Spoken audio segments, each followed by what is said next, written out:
د مکې مکرمې هغه مصیبت زده او د مشرکینو اذیتونه او تکلیفونه برداشت کوونکي صحابه کرامو ته او رسول الله صلی الله علیه وسلم ته تسلی د پاره ارشاد فرمایي چې محبوب پیغمبر دا ټول کائنات اسمانونه ازمکه او سچ دي په منځ کې دی یو خاص مقصد د پاره ما پیدا کړی دی او قیامت راتلونکي دي خامخا راتلونکي دي ته د دوی نه مخ واړه په ښه طریقه بېشکه استعرب هغه خلاق دی خالق دی د کائنات او علم والا دی او اے مسلمانانو تاسو ولې غمجن کېږئ تاسو ولې سوچ او فکر د پریشانی کوي تاسو ته کوم نعمت چې درکړل شوی دی هغه سبع مثانی یعنی وو هغه آیتونه چې کوم سورۃ فاتحه سورۃ الشفاء القرآن د ټول آسماني علوم خلاصه د سورې فاتحه په شکل کې تاسو درکړل شوی دی چې تاسو د هدایت لپاره او تاسو د روحاني او د جسماني امراض او د شفا او د علاج لپاره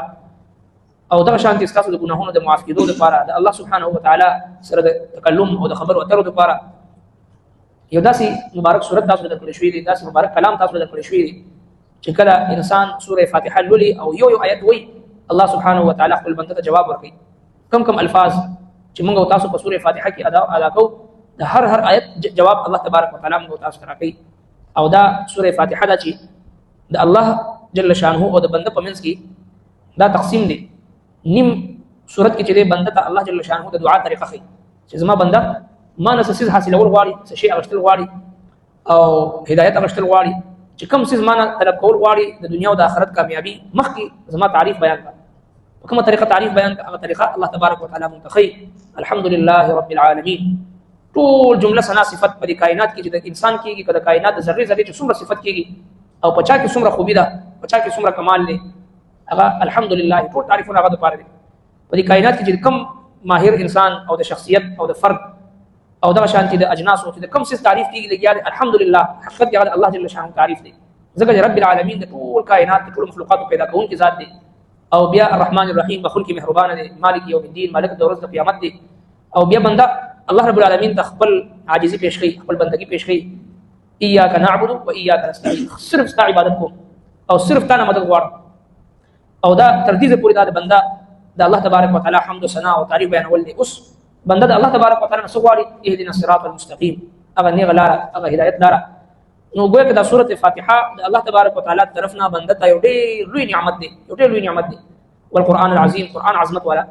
نو تاسو هم جن کېږي ولی لہذا چې دومره لوی نعمت ما تاسو درکړې دي نو مخکې اوس فرمایي لا تمدن عینیک مغرض تخبل نظرنا الى ما متعنا به طرف د هغه څه فائدہ ورکړي مونږه الى ما طرف د هغه څه متعنا به چې فائدہ ورکړي مونږه باغي ازواجا منهم جماعتونو د کافرانو ولا تحزن عليهم او مغم جن کېږي په دوی باندې یعنی تاسو ته مؤمنانو دومره لوی نعمتونه ملو دي د ایمان دولت د هدایت دولت د قران عظیم الشان په شان یو نعمت د سوره فاتحه په شان عظیم سورت د نعمتونه چې تاسو ته ملو دي لا تمدن عینیک دي کافرانو مشرکانو اعمال او دولت تاسو په غیبت نظر مکوئ دا خو सोने चांदी की चमक बस देखने की बात है 4 दिन की चांदनी फिर अंधेरी रात है دا خو سور زدا وي هغه ظاهري چمک دمک دي او تر دې پوری چې هغه ظاهري چمک دمک هم دا وي د پاره چې د چین سکون آرام نشته دی وجنه یو ډېر محقق شخصیت دی دینی دنیوي علومنا هغه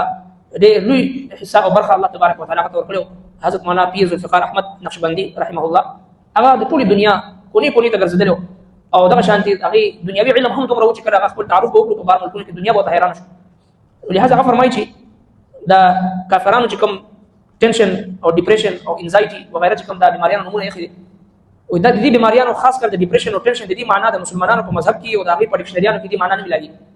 دا غي وجه دا بیانې چې دا ډیپریشن او ټینشن او انزایټي دا د کفر هغه نحوست دی چې دا غوي د کفر د وجه نه د گمراهۍ د وجه نه د زلالت د وجه نه دا غوي په دماغ باندې هر وخت یو بوج پروت دی هغه نحوست او هغه بوج دا غوي چې د ډیپریشن او ټینشن د نمونه یې مسلمان لپاره ټینشن او ډیپریشن او انزایټي نشته مسلمان چې په سر درد وي دي سره ګناهونه معاف کیږي تر دې پورې حدیث پاک کې راځي نبی صلی الله علیه وسلم فرمایي چې مسلمان خپل جیب ته لاس کې اوسې لټول غواړي یا پیدا نشي زړه ودر دي چې تر وښوي نه به په دې بل جیب کې پیدا شي په دې تکلیف باندې هم الله تبارک وتعالى ته یو نیکی ورکړي اجر ورکړي نو به چې کله بیمار شي به چې کله درکمن شي او به چې کله غمجن شي قدم په قدم باندې درجات اوچتيږي ګناهونه ورته معاف کیږي الله تبارک وتعالى په نسبت باندې مقام اوچتي د مسلمان لپاره ټینشن او ډیپریشن او انزایټي او تاسو نشته دي چې څومره تکلیف ورته راسي هغه په عوض کې د ګناهونه معاف کیږي او موږ تاسو ګورو چې څومره ترقی یافته ممالک دي هغه ملکونو کې د خودکشي رجحان د ټول نه زیات ولې هغوی سره هغه آسماني علوم او روحاني علوم نشته دي. ويسألونك عن الروح قل الروح من امر ربي وما اوتيتم من العلم الا قليلا. هغوی سره هغه وسایل اسباب نشته دي د کوم په ذریعه باندې روح ته سکون او تسکین ملاوي. نو لہذا چې څومره ملکونه ترقی یافته په ټولو کې زیات دي هغه عمر هغوی کې خودکشي او هغه خانداني نظام تباهي او بربادي او خپل ژوند تنګ او تنهایی وحشت او دغه شانتي نشي تماشې د اخر دغه په ذریعه هلاکت ثابت بازارونه خارونه دغه داسې دي چې 24 غنټې خلک په نشه کې پراته دي. زموږ د پډریانو په شانتي پوره قومونه پوره نسلونه تباہ کېږي لګیاله. دې بنیادی وجه سره د قران عظیم شان په شانتي د هدایت کتاب ورسره نشته دي هغه باندې عمل نشته دي. دا هدایت الله تبارک وتعالى چاته ورکړي اگر چې هغه ګناهګار دي کمزور خطاکار وي یو کمزور خطاکار سیاهکار ګناهګار مسلمان هغه ملکونو د کافرانو افضل او اشرف او اعلی دي ځکه د ایمان دولت د اکثر ایمان دولت نشته. نو بهرحال الله تبارک وتعالى فرمایي لا تمدن عينيك الى ما متعنا به. ته هغه کافرانو مال او متاع ته نظر مکوه دغه نه متاثر کیږي ما او دغه شان ولا تحزن عليهم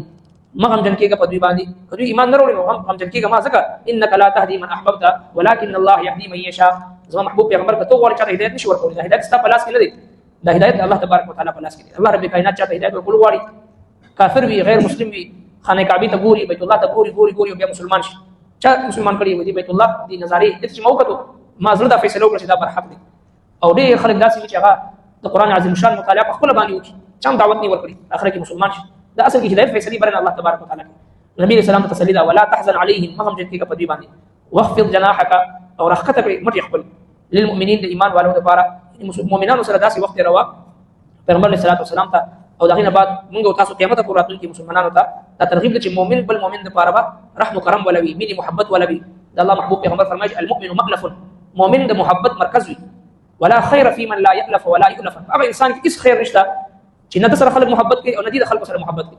مسلمان لپاره په معاشره کې داسې ژوند تیرول پکار دي چې هغه ځنه راخاره شي چې زړه خوشاله شي چې ځا فلان کې سیب راغی یو دعایه کلمات براته وي سلام براته ته چې ما حال احوال تاسو بکې زبغه دعا کوم او ما ته دعا دا سينه چې یو بل ته مخامخ شي سره وي چې دا شرف بیا راخاره شو بیا بس تنقیدی خبره وکي بیا بس بغض او عناد کینی خبره وکي تنزیه جمله بیا وي او داسې الفاظ به استعمالي چې ما زړه بدري درمن وي دا سينه مؤمن د محبت مرکز وي مؤمن مألف د محبت مرکز وي چې کوم خوازي په کور کې په جماعت کې په بازار کې په دفتر کې په کوم ځای کې چې وي مینا محبت اتفاق اتحاد خوري نفرت نه خوري. نو واحفظ جناحك للمؤمنين کته مټ خپل ایمان والو لپاره یعنی د مؤمنانو لپاره چې نرم شه. دغه شان رسول الله صلی الله علیه وسلم چې کله جمع ودرو صحابه کرام ته ارشاد فرمایل لینو فی ایدی اخوانکم د خپل ورونو په لاسونو کې ځان نرم کړئ یعنی په سخت ودرېږي داسې لوز او داسې ډیله ودرېږي چې ستاسو لاس بل مسلمان ته بل مسلمان تکلیف نه رسي یعنی د خپل مسلمان ورور په لاس کې ځان ډیله ځان نرم کړئ داسې کلک او شخ مو ودرېږي چې بل ته تکلیف ورسېږي په رکوع کې او په سجده کې او په جلسه کې په داسې طریقې سره موږ وکړو چې بل مسلمان درنه هغه چې بیزار شي او ته تکلیف ورسي. واخفض جناحك للمؤمنين پیغمبر علیه السلام ته حکم دی او ټول امت ته ترغیب دی. وقل وتو اني انا النذير المبين بشك عظيم يرون کی اخکارا لا تمدن مغرز وتعينيك خپل نظرونه الى ما متعنا طرف د هغه څه چې فائدہ ورکړي موږ به باغي ازواج منهم جماعتون د کافرانو ته ولا تحزن عليهم او مغم کېږي په دوی باندې واخفض جناحك او رخته کړي مټ خپل للمؤمنين الايمان والو لپاره وقل وتو اني انا النذير المبين بشك عظيم يرون کی اخکارا. صدق الله.